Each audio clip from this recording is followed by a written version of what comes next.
Hi, I'm Curry Schaefer and I work in employee communications for a large financial services firm based in New York City. My day-to-day role really centers around ensuring that our employees are engaged and informed with our mission of the organization. When I signed up for grad school and I selected the program here at West Virginia University, it was a very transactional thought base. So I wanted to give my time and my experience to learn something. But I have found it to be a bit more transformational with not only learning from my peers and the professors, but also just the experience overall. I thought it was very helpful and hopefully I can get to the next stage in my career.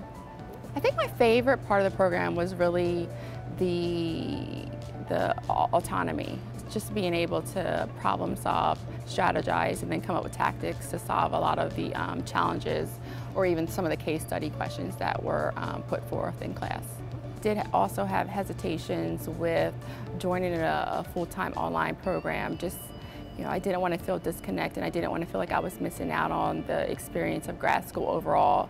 But I feel like the IMC program here at West Virginia University really did a great job of keeping the students connected.